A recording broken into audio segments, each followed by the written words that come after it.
Olá, amigos do programa Sem Fronteiras TV Araucária. Hoje tem a presença do vereador, filósofo, professor de letras e também advogado, professor Cleto Tamanini, que é vereador em Guarapuava. Como é que está o senhor, doutor Cleto Tamanini? Bom, nós primeiramente queremos dizer da satisfação, agradecer o convite de aqui vir, porque realmente a imprensa ela é necessária, embora hoje nós temos as redes sociais que divulgam muito, mas todo o programa ele é benéfico para trazer informações à sociedade. Certo. Doutor Cleto Tamanini, eu gostaria de saber do senhor a origem, o seu trabalho em Guarapuava, como que o senhor decidiu atuar na política? Como o senhor, ex-auditor fiscal da Fazenda, decidiu entrar no mundo político? Não, eu na verdade sempre militei no movimento estudantil, segundo grau já, depois nas universidades, nas faculdades que eu fiz, depois iniciei quase que simultaneamente a participação na política, sempre participei, sempre foi participando. sempre, sempre apoiando este candidato prefeito, aquele candidato a governador, e aquele outro a deputado estadual federal, a prefeito, etc.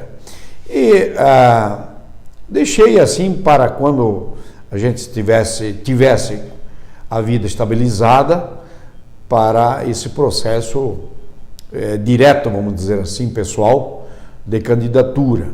Certo. Isso para a gente poder desenvolver um trabalho melhor, não ficar dependendo de salário de vereador, Certo. E então, como eu também apoiei muita gente, esse pessoal nos disse que era a minha vez, a minha vez.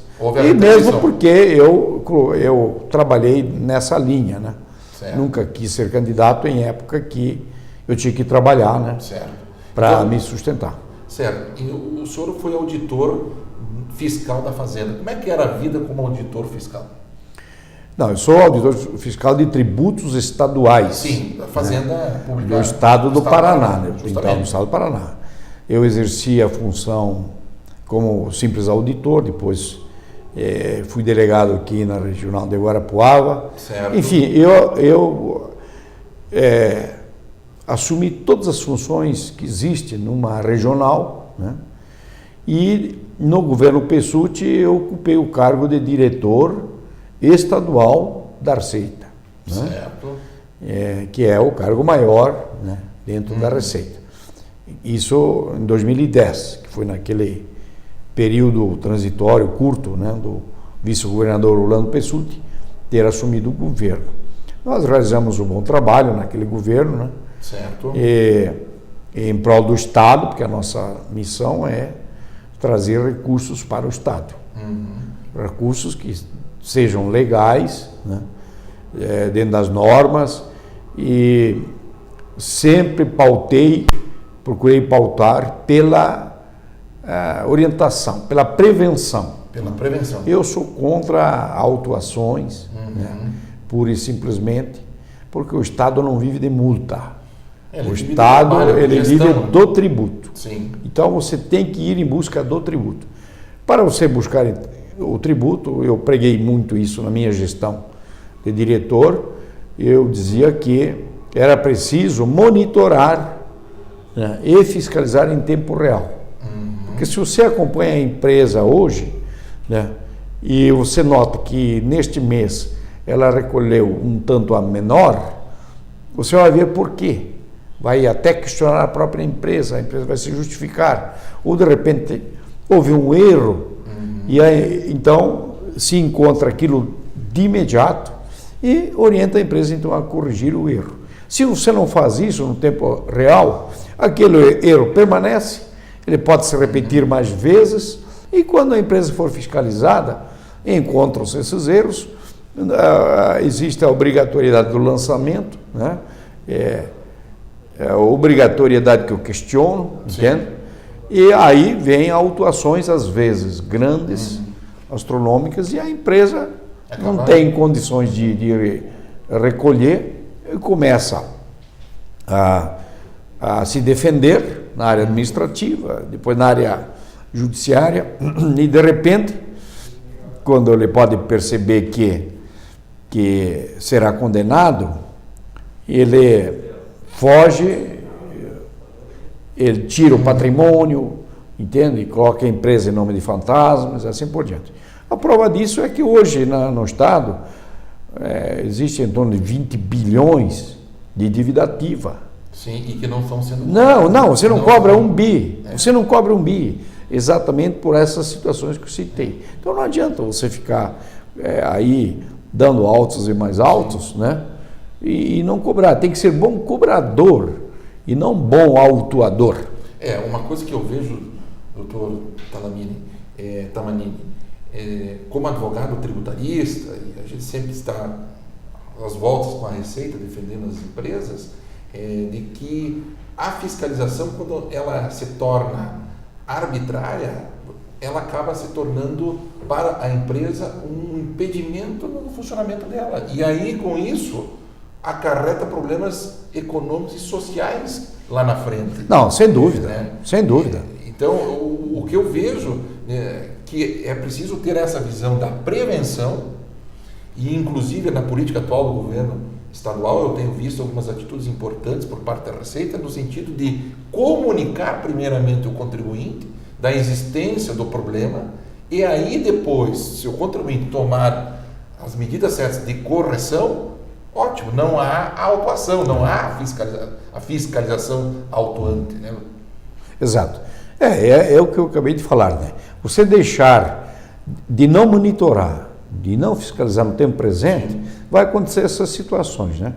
Mas mesmo nessas situações, eu sempre me pautei assim, quando ia numa empresa, sempre conhecer a situação da empresa, a realidade da empresa. Eu fui sempre uma pessoa que procurei ver o que a empresa produz, né? Quantos funcionários tem, né? Foi coerente. Para ver a importância da empresa no contexto da localidade e no contexto da sociedade, entende? Porque há empresas e empresas. Certo. Se há uma empresa que você nota que dá 2, 3 empregados só e com sonegações, é diferente de uma empresa que tem vários empregos. Que tem vários empregos, então já está colaborando com o aspecto social, né? Ajudando assim famílias, né? Certo. Então ela se torna importante para a sociedade, né? Isso não justifica os erros que fez, evidentemente, mas as atitudes têm que ser, evidentemente, de orientação, né? Certo. Sempre que possível, para haver um dinheiro de encaixe. O Estado, como disse, ele não vive da multa.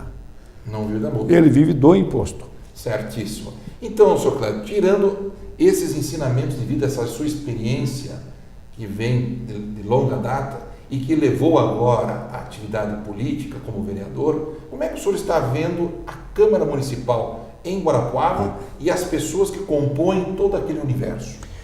Não, nós estamos assim esperando, né, que a nova Câmara Municipal realmente corresponda. Logo após as eleições, né, os companheiros, os eleitores que a gente encontrar pelo caminho, sempre nos parabenizando e ao mesmo tempo dizendo, puxa, ainda bem que mudou, só 3 se reelegeram, é tudo gente nova, então há uma expectativa, uma ansiedade muito grande para as coisas darem certo. Mas eu sempre respondia, isso vai depender, mudar por mudar, não adianta nada. vamos ver as atitudes das pessoas. Né? Certo. Nós já iniciamos muito mal, né? Sim. Com uma sessão extraordinária, dia 9 de janeiro. Pensando no... Não, exatamente, você vê, você já tomou posse dia 1º, entrou em recesso de 1 mês e meio, Sim. o recesso total no ano são 3 meses. Mas como nós iniciamos agora, ficou janeiro e até 15 de fevereiro em recesso. Quer dizer, Férias. sem trabalho, férias, eu discordo disso, entende? E eu até vou doar o meu salário nesse período. Não, e veja só, doutor Cleto, a questão, eu entrevistei no último programa aqui o doutor Geraldo Barbosa, e ele mesmo também se questionou e questionou a respeito do aumento de salários, no início já do mandato, já se falando em aumento de salários. Eu acho que foi uma estratégia muito errada que a presidência da Câmara, ou a mesa, não sei, adotou, mas isso com certeza é mancomunado, entre aspas, aí, talvez meio pesado eu usar isso de momento, evidentemente com o executivo. Certo. Né? Só porque prometeu na campanha que ia aumentar o salário, agora vai fazer isso de qualquer maneira, de qualquer forma, não é por aí o caminho. Né? Veja que nessa sessão houve também a atualização, não foi aumento. Como não pode ter aumento no período pelos vereadores, só na anterioridade, no exercício anterior, sim. né? Para os vereadores houve atualização, mas houve atualização, veja bem, de 4 anos. Será que cabe isso? 4 anos? E será que também não deveria ser na anterioridade? Mas de qualquer maneira houve essa atualização, votei contra, apesar de que era só 24%, né? Sim. O salário do vereador foi para 7.676, né? 65. Mas eu acho que foi uma estratégia que foi adotada de colocar primeiro em votação isso para ter depois, na discussão em votação dos subsídios do prefeito, vice e secretários, o maior número possível de votos favoráveis. Né? Eu, percebendo isso, fui contra. Mas foi aprovado por 15 a 6. E quando veio, então, o aumento dos subsídios, eu propus emendas substitutivas. Bom, já que foi dado, mesmo que seja atualização, 24% para os vereadores, então vamos estender isso também ao executivo. Né? Vamos tratar com a mesma moeda. As emendas não foram aceitas, foram rejeitadas, e acabou prevalecendo o aumento proposto, que foi até 110%. Quer dizer, o salário do secretário foi de 5 para 10,5%, do vice de 6 para 10,5%, né, do prefeito de 12.300 para 21 mil. Né? Absurdo, né? Não pode. Eu acho que essas atitudes realmente mancharam por demais, entende? A Câmara Municipal sendo uma nova gestão. Certo. E sendo o primeiro ato. Uma coisa que eu vejo como cidadão é que no mundo de hoje as coisas têm que ser ponderadas, analisadas e colocadas de uma forma pública de análise, né, doutor Cleto? E aí eu percebo que essas atitudes, elas acabam provocando problemas futuros para a sociedade. Não, sem dúvida. Como é que ficam os outros funcionários? Eu me pronunciei na época dizendo que eu entendo que a legislação ela tem que ser um reflexo dos costumes sociais. Justamente. E das regras informais pelas quais o cidadão conduz a sua vida e os seus negócios. Justamente. Não é isso? Você daria, se de 10% tivesse uma empresa, seus funcionários? Jamais. Ninguém faria isso. Quebraria a empresa. Exatamente. E o pior, deixando os outros para trás. Não, e lembrando de uma coisa, que gestão pública é igual a uma gestão de uma empresa privada. É uma empresa. É normal, a mesma coisa. A administração pública é uma empresa. Então, tudo é contabilidade, débito, crédito. Então, esse gasto público vai atingir lá na frente um resultado negativo. Se você dúvida. não tiver receita para entradas, sem dúvida. Compensar isso aí. Você cria situações agora para os servidores, né? Também reivindicar o mesmo aumento, fazerem greves, Sim. Porque foram marginalizados. Muita gente me questiona, não, mas como que você quer que uma pessoa, um empresário, vá ser secretário com 5 mil? Pô, se não quer, não vá. Se não aceita, então caia fora. Eu acho que o poder público, até são cargos comissionados, é diferente cargo comissionado de cargo concursado. O funcionário público, ele tem cargo concursado, ele é trabalhador permanente. Justamente. Do Estado, da Prefeitura. Enquanto o vereador, prefeito, vice, secretário, são cargos temporários comissionados, que, em tese, deveriam dar de si e não ir para lá esperando viver com o salário de lá e fazer falcatruas. Certo. Então, por isso até que eu disse no início que eu deixei a minha candidatura, essa possibilidade de vereador, nesse período em que a gente tem uma vida estável, né? Uma coisa que eu estou gostando aqui de Guarapuava, e eu quero parabenizar o povo guarapuavano, é de que muitos candidatos, no caso que eu tive conhecimento, o Dr. Geraldo Barbosa, um médico cardiologista, o senhor, Dr. Cleto Tamanini, filósofo, professor de letras, direito, seminarista, sindicalista, ex-auditor da Receita Estadual, ex-delegado. Isso que eu chamo de qualificação espetacular numa Câmara de Vereadores. Então, já de antemão aqui, primeiramente, já parabenizo por isso, que Guarapuava está acertando nos seus vereadores. E aí eu pergunto para o senhor, a visão do senhor e o comportamento do senhor dentro da Câmara vai ser de fiscalizar os atos do Executivo? Não, também. De repente pode até ser preponderante isso, entende? Porque não adianta você também ter muitas leis. Certo. Os latinos, a sabedoria latina é muito clara. Eles diziam sumum ius, summa injúria, quer dizer, excesso de leis, excesso de injustiça.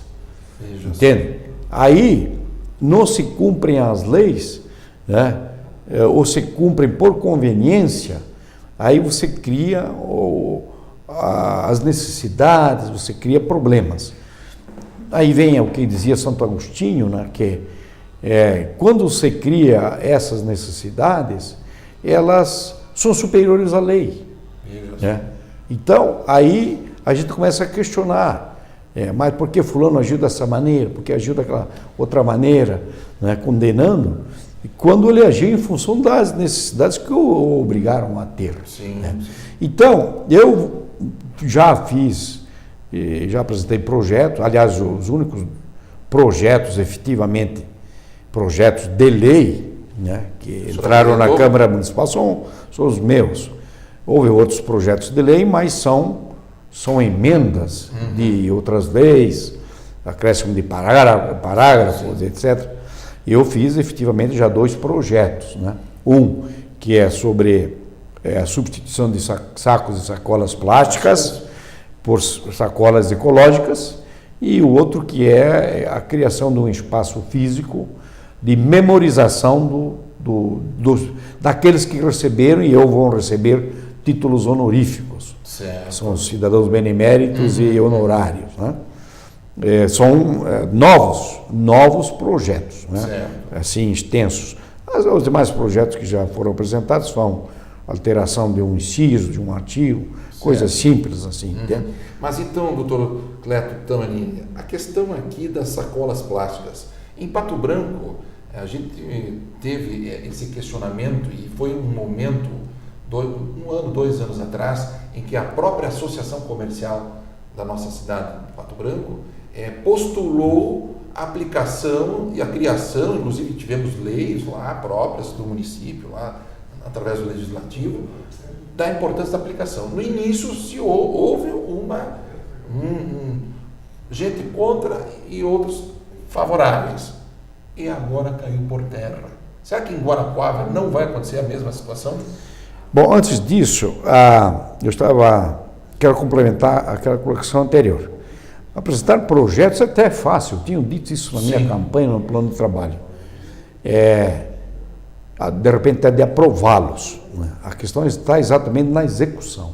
Na execução. Então, eu já tenho falado com a assessoria, peguei toda a legislação sobre o idoso e sobre o deficiente físico, que abrange algumas leis, né, do deficiente, são as mesmas do idoso. Para nós irmos ver in loco o problema. Se as leis estão sendo cumpridas. Por exemplo, todo estacionamento público-privado tem que reservar 10% de vagas para idosos e deficientes. Então nós vamos ver em todos os estacionamentos isso aí, todos possíveis, né? Tanto públicos quanto particulares. Ao fundo do idoso, será que ele está funcionando? Existe? Está o conselho do idoso? Então vamos ver se essas coisas que as leis falam, né? Há umas 10, 15 leis a respeito do idoso, além do próprio Estatuto do Idoso, do decreto que regulamentou essa lei, da lei estadual. Então vamos ver se a coisa está posta em prática. Então, de repente, poderá haver um determinado momento que a gente pare de fazer requerimentos e leis, projetos de lei, para se dedicar mais à fiscalização, né? Então, isso é uma necessidade. Agora, a questão das sacolas foi um projeto que eu coloco, porque eu tenho algumas experiências muito ruins nessa questão do meio ambiente, da reciclagem do lixo, né, que eu luto muito pelo meio ambiente. Pelo meio ambiente. Tentei, dou como exemplo lá em casa, tentei fazer a triagem do lixo por vários anos, né? Mas tudo é uma questão de educação, né? Sim, mas não é fácil, porque as pessoas optam pelo prático, pelo fácil. Sim. Então, se você for fazer uma reciclagem e por inteiro, você tem que ter dentro de casa diversos recipientes. Mas tudo também isso é custo, né? Cabe ao poder público, então, entregar esse material para você acondicionar esses produtos. Não necessariamente. Não necessariamente. Porque o custo que você tem depois, os resultados negativos que você tem no meio ambiente são muito piores do que o custo que você tem aí para fazer isso, né? Então eu tentei, não funciona. Então é muito mais fácil jogar tudo numa mesma sacola e jogar lá na cesta de lixo para o lixeiro vir pegar. Mas quando está lá na lixeira ou no chão mesmo, então vem cachorros, vem gatos, vem ratos, raposas, fuçam, vem vento, vem chuva, carrega. Vai para os canais, para as valetas, para as estradas, vias fluviais e para os rios, por aí afora. Eu moro ali no Vila Planalto, à beira do Rio Cascavel, né? É horrível. O que eu aguento, o que eu recolho de sacolas quando as águas sobem e elas ficam todas penduradas nas árvores, e quem for contra o projeto, eu quero levá-lo lá para ver. Mas então veja só, professor Cleto, a questão é uma questão também de educação mesmo. Em Pato Branco nós temos um sistema de coleta de lixo que é 3 vezes por semana o lixo orgânico e 2 vezes por semana o lixo não orgânico. Você acondiciona nas sacolas plásticas, pode ser nas ou nos sacos plásticos, só que o que é plástico, o que é não orgânico, tem 2 dias da semana que você deposita lá, que vem o caminhão do município e recolhe. E nos outros dias, então você acondiciona em casa, mas tudo advém de uma questão educacional, a base da educação, lá com os estudantes, com as famílias, com os pais, de ensinar os filhos de ter esse encaminhamento. Só que o caso das sacolas, as sacolas são complicadas, porque para você fazer a reciclagem da sacola, você vai comprar 1 quilo de carne, sujou a sacola. Muito bem. Mais, né? Como é que você vai pôr essa sacola ali no lixo reciclável, se ela está suja. Você tem que, senão, se aguentar um dia já, vai cheirar mal. Então, você tem que lavar. Quem é que vai fazer isso? Não funciona, não funciona. Certo. Então, vamos evitar a sacola plástica. Vamos em outras formas. Se você embrulhar num papel, mesmo que esse papel eventualmente caia no meio ambiente, ele se deteriora com muito mais facilidade, né? Mas se tiver as sacolas ecológicas, elas também poderão ser úteis para o consumidor. Então, doutor Cleto, eu quero agradecer a sua presença no meu programa imensamente e dizer aqui que na próxima entrevista que nós vamos ter lá pela frente, com certeza, o senhor tem muito a nos ensinar. A questão, como o senhor foi seminarista, a gente pode falar sobre a renúncia do Papa também na próxima conversa, que é muito importante. Legal. Certo? Tudo bem. Até gostaria. O senhor tem, eu imagino que o senhor tem muito conhecimento sobre essas histórias, boas histórias que nós temos por aí. Quero agradecer mais uma vez a todos os assinantes da TV Araucária que estão nos assistindo e dizer que o programa Sem Fronteiras é isso, trazendo sempre pessoas de bem, pessoas com ética, pessoas responsáveis, pessoas sérias que querem o melhor da cidade de Guarapuava. Muito obrigado e até mais velho.